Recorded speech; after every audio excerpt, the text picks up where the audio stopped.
Hi everyone. I think we have a few folks online, we should be able to get started.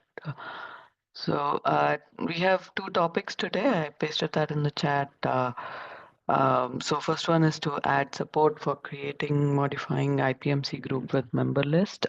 Kishore, do you want to go ahead and share your screen? Yes, let me do that.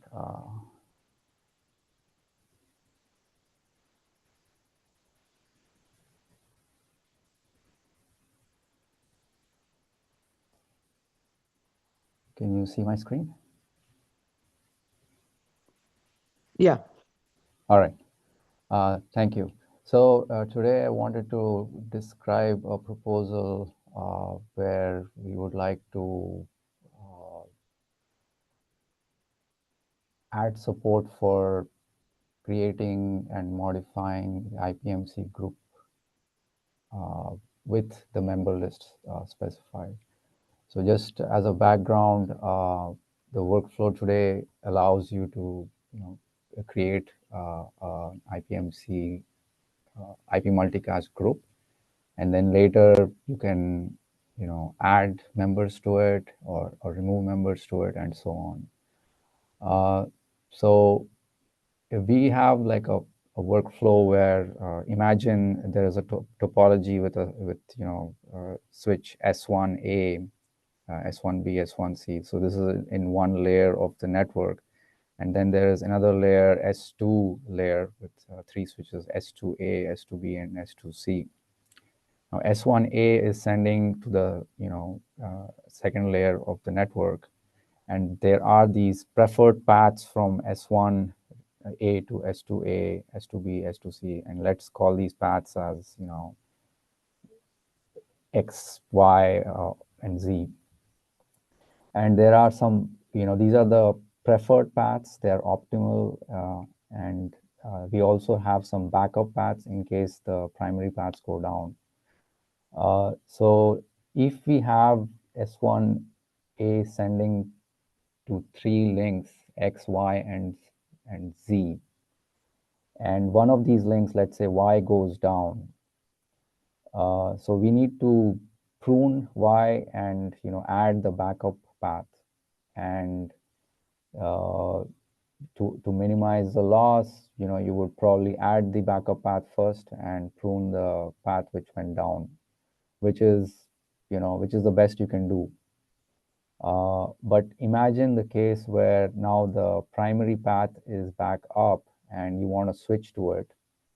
So there are two approaches here. You could add the path which came back up, and in that case, for a brief window of time, you will actually have duplication in the number of packets that the receiver is getting. And if you choose to prune the backup path and add the primary back, then you have a window where there is no traffic being received. So we are looking for a solution where we want to avoid both of these scenarios where there is no traffic versus there is two times the copies being made. And one of the ways we found was that if we could specify the current list of members at update time and give the SI implementation and the SDK the opportunity to swap. So you would create the new members, a list of new members, and then swap to it, and then delete the old list. So in order to do that, we have to,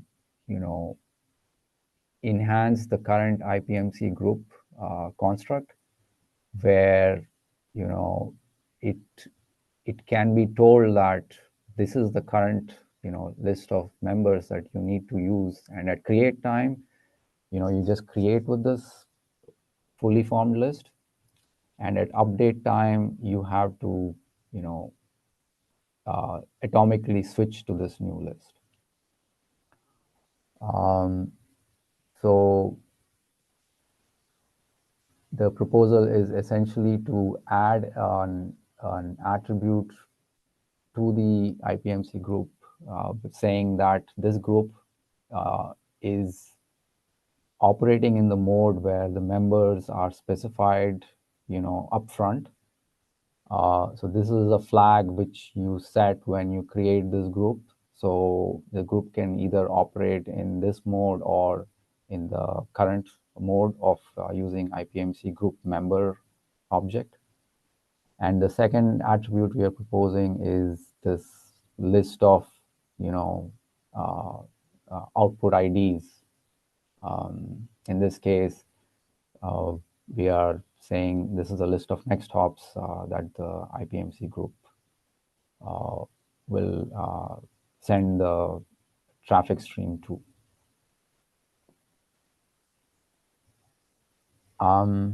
Yeah, that was in a nutshell what we are, uh, you know, trying to achieve with this PR.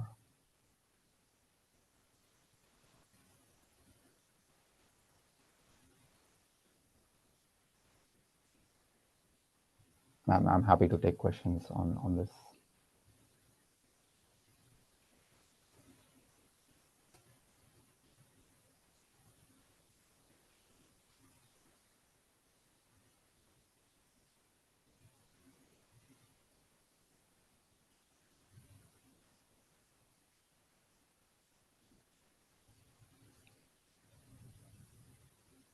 So Kishore, there was a comment in the PR page, right? So right now this IPMC output list, it is of taking type next hop, right? So that is the only use case that we are trying to solve here, because IPMC group member can take a type, can be a router interface or a tunnel as well, right?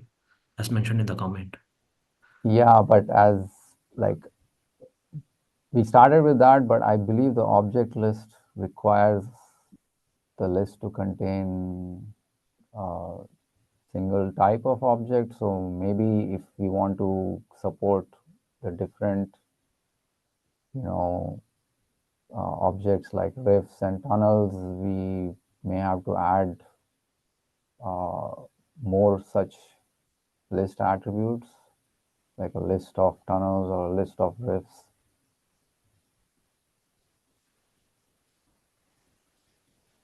Does it make sense? Like what I'm trying to. So, okay, so in future, if you want to support it for router interface, there will be a new attribute like IPMC output router interface list, something like that, or Something like that, yeah. That's the way I see it. okay.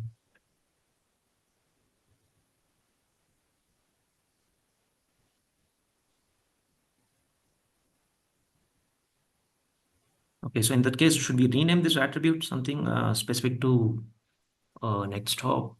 Um, Yeah, I can do that.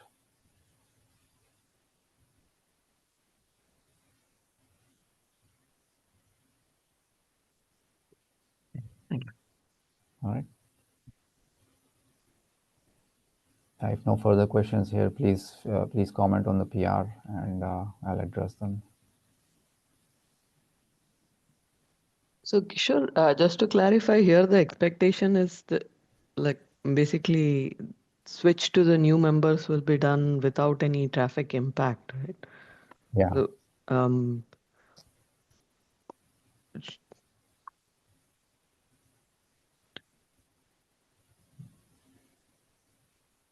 I mean, it's following some kind of a make before break. Whatever the, the PSI implementation, the SDK constructs, provide you.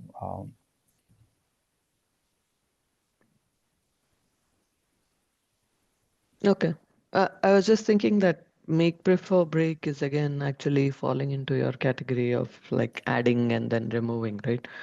Which uh, I'm just wondering how this is actually going to be different and than So, adding it and removing it. Yeah. so the difference would be like, you have A, B in the group, and then A goes down. So you need to transition to A prime and B, right? So the way you would do that today is like you would, add A prime in one operation and then remove A, right? So for some time, the group will go from A, B to A prime B, or if you choose to Right. remove A first, it will go from AB to B, right? So there is this intermediate step uh, with how you can only do adds or removes in one step. So there is no like concept of a swap. Okay. Yeah. So that's what this will provide you the ability to say, okay, I want to go from A B to A prime B in one step, and then from A prime B back to A B in one more step. So Okay. Yeah, got it. okay, all right, I'll stop sharing if there are no further questions. Actually, it looks like it has stopped sharing already. Yeah. Yeah. Okay. Yeah. Thanks, Kishore. Thank you. Okay. I think we can switch to the next topic. Kamil, do you want to go ahead and share your screen?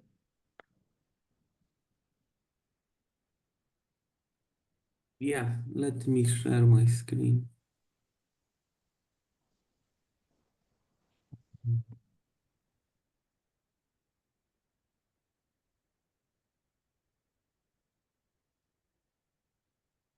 Can you see it?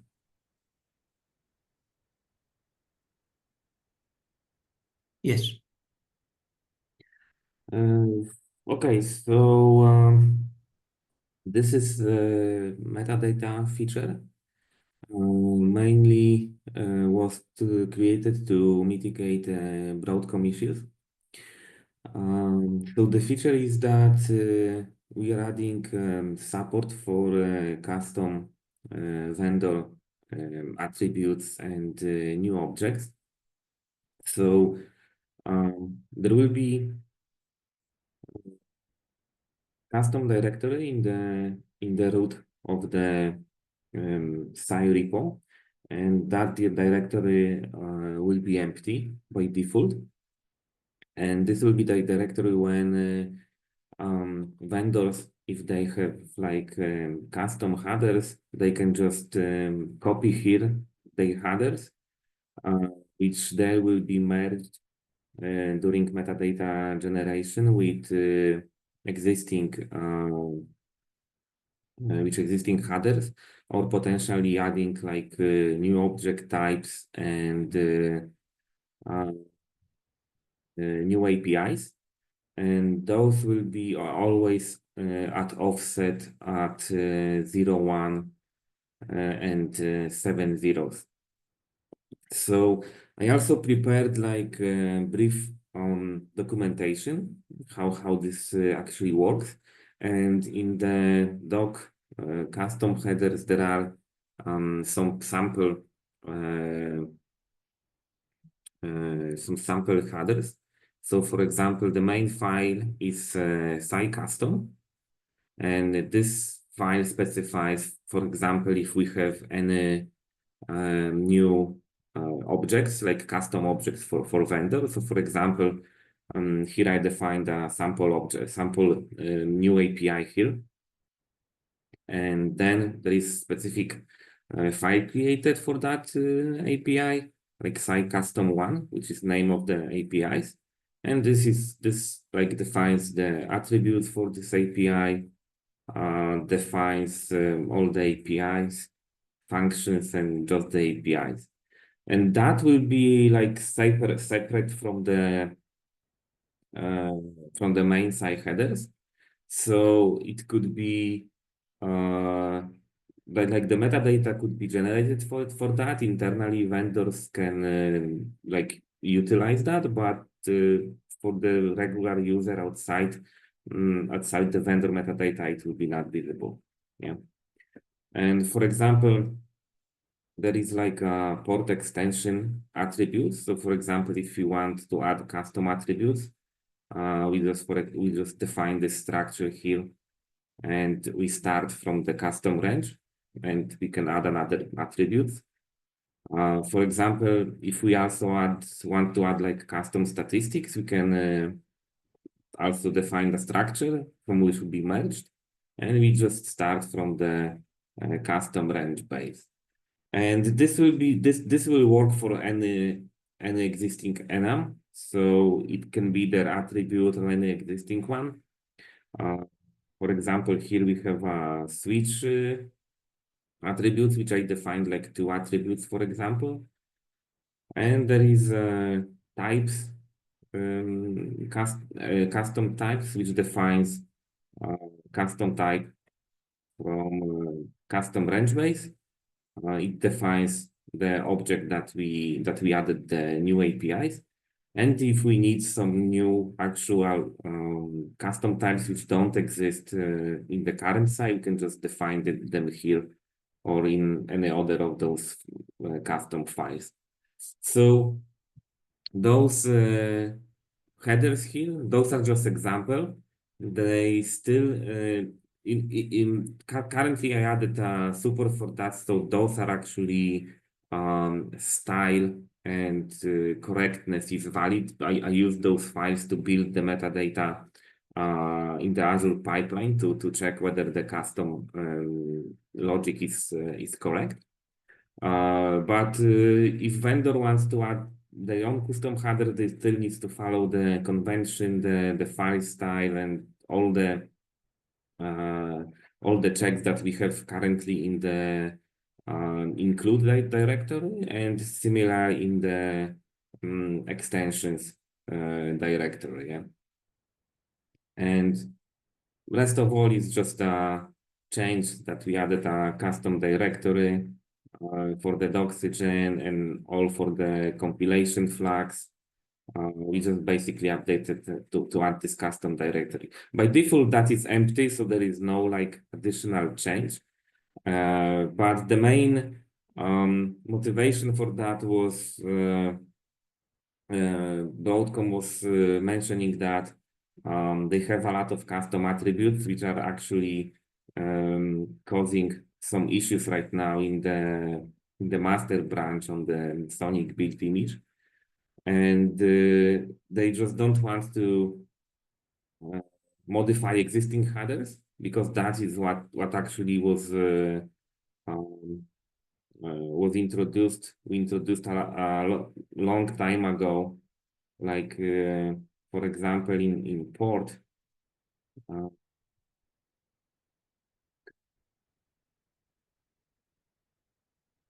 We introduced those custom ranges in attributes. Sure, if I can show it right. Oh, come on. Okay. So normally we have this this custom range was introduced in every attribute, and normally it was designed that vendor will implement each new attribute here. But the downside of that is that the original site headers files needs to be modified to actually introduce custom attributes. And with this feature, which I'm introducing here, this doesn't need to happen. Yeah, what needs to happen is you just copy those your custom attributes to that custom directory, and when you build the metadata, they will be automatically pulled into the metadata. So no changes to the include directory files. That doesn't need to be made. And that's I think it. I made a lot of this actually required a lot of changes to the existing parser to just support that. There is another field in the object type to specify whether the object is a custom object or whether it's a regular one. There is also a previous one implemented, which is experimental. And there is also an updated side drift build for that to accommodate that. That I'm actually not sure whether that will have some other implications in the Dash repo, because probably if I remember correctly, Dash is actually utilizing this drift server build, and they copied some files to the Docker. So probably there will be need to create a custom empty directory to actually accommodate this change.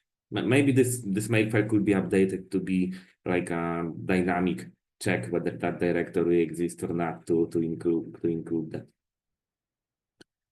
And there are also a lot of new changes in the sanity check to accommodate this change for custom headers.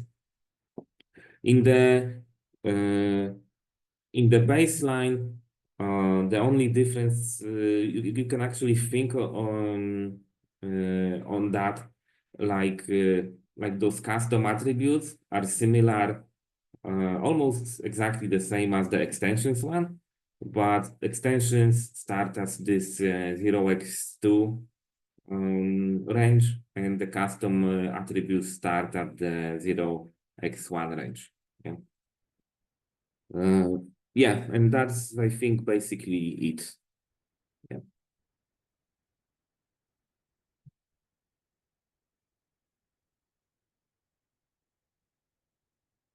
So are there any questions for this change? So Kamal, with this PR, still the existing method will work, right? Yes. Yeah. So metadata will be generated even in the previous apps, like, right? I mean, there should not be Yeah, any changes. from if that if that directory is that custom directory is empty, then there is no changes for the metadata, yeah, for the existing one.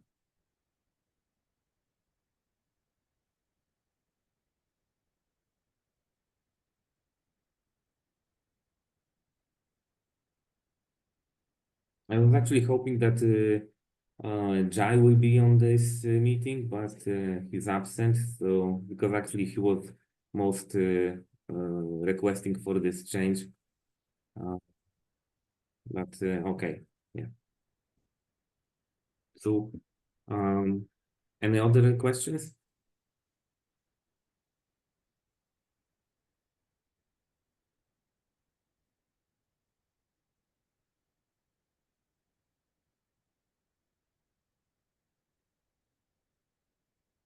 Okay, so if there are no other questions, then I think that's it. That everything's from my side. If you have any comments, then you can put that in the conversation, and I will be merging that after I talk with Jai whether this I posted him here that whether this change will be okay for him, and I will be merging that after the talk with him, and that will be definitely after New Year's. So this is not like any critical feature for now.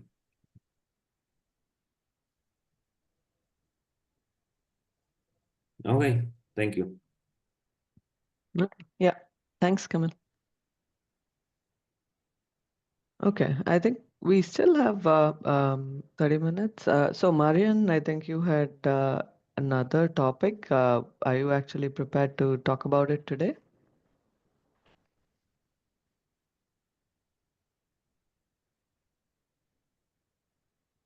Marian?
Hi, can you hear me now?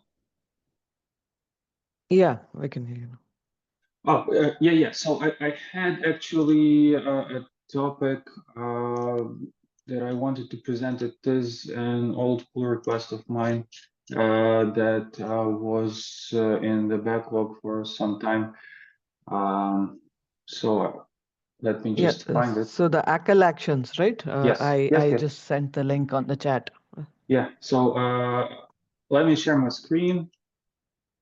And I will briefly explain the motivation for it. It should be pretty straightforward. It just replicates some of other things that we have just for the inner fields in the packet. So I will share the screen. Number 2.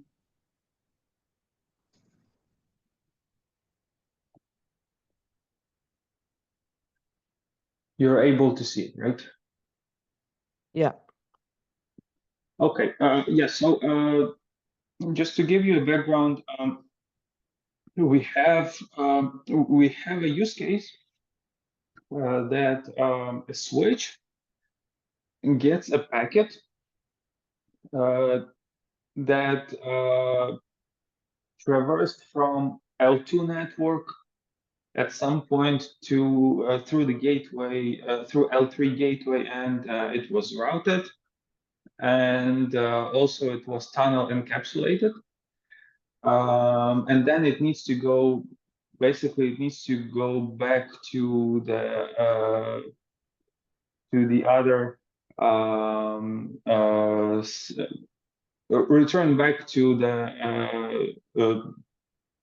L2 network, meaning that when it was transitioning from L2 to L3, the router did the destination MAC override, and also the source MAC override. Destination was set to a neighbor, source was set to the router MAC. So according to our SAI model, the MAC fields were changed. Now, our goal is to deliver it to the back to the L2 network, but now the packet is tunneled. So we need to fix those MAC addresses, but now they are inner values. So what we need to do eventually is to set values in the packet using ACL for the inner source MAC and inner destination. So this is the gist of the pull request. We need to add those two values to the enum to be able to use actions like that. And we also provide fields, the field values for those MACs. So here's the sorry, not here. Where is it?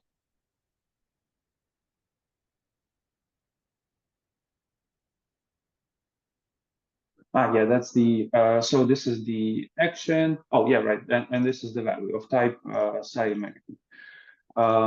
So that's the whole pull request. So what we did is we replicated other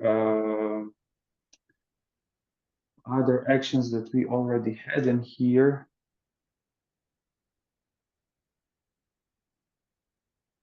Like set IP and set destination port and set MAC. Now we just added a few more for the inner. So let me just find the first ones. So MAC, where's the MAC value? So you can think of it as the, yeah. We only used to have the actions that would allow us to set for the outer, but since here it is not the outer, it's the inner MAC because the packet is tunneled. We replicated those two to be also applicable to the inner. So that's the full pull request.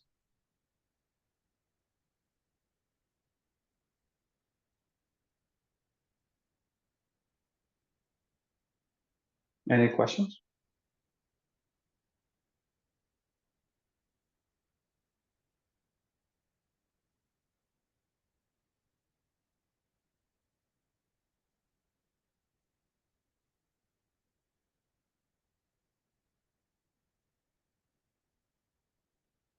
Okay, so if not, yeah, the link is in the chat. So that's all. Thank you.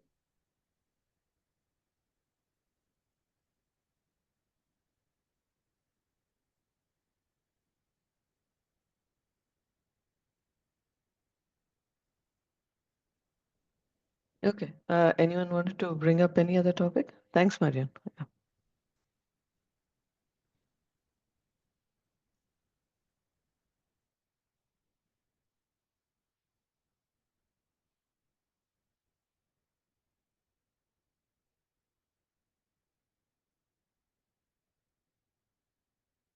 Okay. So please help review some of these PRs that we discussed today. And yeah, if no other topic, then I think we can give everyone some time back. Yeah. Thanks all for joining. Thank you. Thank you.